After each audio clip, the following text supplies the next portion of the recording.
የጉድ ገንፎ እያደረ ይፋጃል የሚባለው ተረት ለካም ትክክል ነው ማለት ነው። እንግዲህ እነዚህ ጉደኞች ማለት ነው ሄርሜላን ደግሞ ዛሬ ይውጣላችሁ ብለው እንግዲህ ያው በራሱ መኪናና በጋርድ በሁለት ጋርድ እሷና እሱ ከማል ሆነው ጋርዶች ደግሞ እንግዲህ በዳርና በዳር ያው ታጅበው ማለት ነው። ወላሂ በጣም በጣም የሚያስጠሉ ማለት ነው። ትናንትና ልጅቷ ፈርምልኝ ስትልህ አልፈርምም የምን ወረቀት ነው የምፈርም ብለህ ነበረ አይደለ?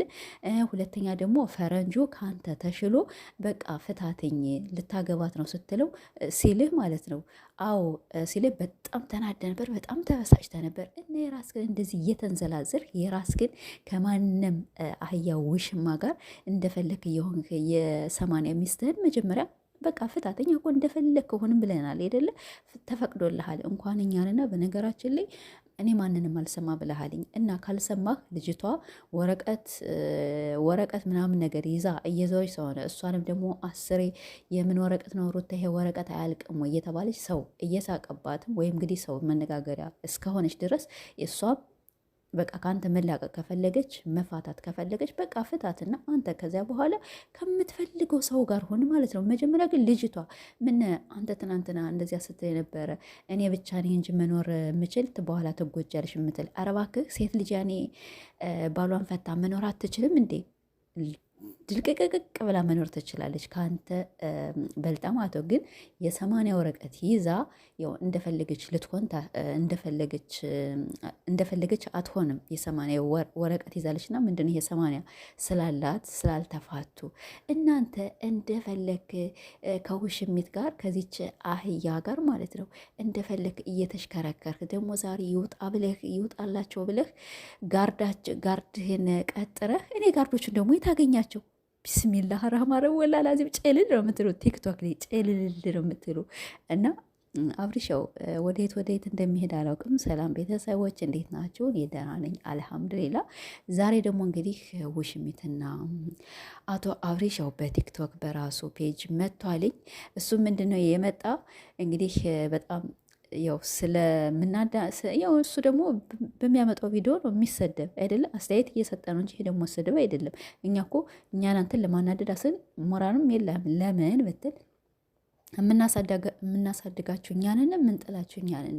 እኛ ደግሞ አይተን የመተው መብት አለን አይደለ? ኦዲየንስን ማክበር አለብህ። አሁን ይቺ ውሽሚት ባዶ ራቁታቸውን አትንጡ እየተባላችሁ አሰሙም እንዴ?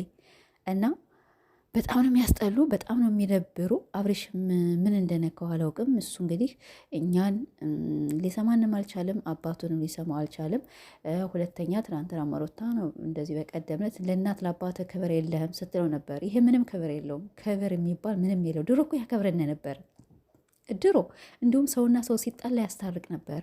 አሁን ያን አብርሽ የተሄደ ይሄ ሁላ መንዘላዘል ምን ይሰራላል? እና በቅጦሁን ያው አንዳንዴ የሆነ የተሰጠንን ነገር በጸጋ ብንበለው በጸጋ ብንይዛቸው እነዚያን ሰዎች ካለፉ በኋላ በቃ አለፉ ነው። ያን የራስህ አንድ ቀን ከወድክ ማንም አያነሳም። ሶሻል ሚዲያ ደግሞ እዩ ወላሂ ዝም ብላችሁ እዩ። ይሄ 400 ሰብስክራይብ 500 ሰብስክራይብ ምናምን ያላቸው ወላሂ አሁን ቪዲዮ ምናምን ነገር ሲሰሩ ድሮ የሚታይላቸው አሁን ራሱ 100 ቪው እኮ አይታይላቸውም። እና አብርሽም ደግሞ እንግዲህ ያን እድል እንዳያጋጥመ ከፈለክ ሚስቴን አልፈልግም ካልክ በቃ ፍታት። አንተ ከውሽሚት ጋር እንደፈለጋችሁ ኑሩ እና ስለዚህ ሚስትህን በቃ አሰናብታት፣ አልፈልግሽም በላት አይደለ? እሷን አንተ እንትን እያልካት ነው።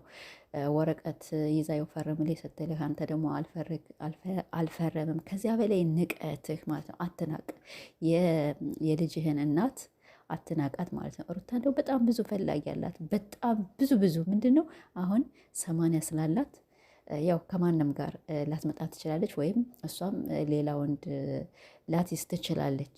ለምን በቃ 80 ያላት አይደለ? ይሄ ቀለበት ስላላት አንተ ወንድ ስለሆን በቃ ከፈለግከው ሴት ጋር ትወጣለህ፣ ትገባለህ። ይሄ ደግሞ ለአንተ አይበጅህም።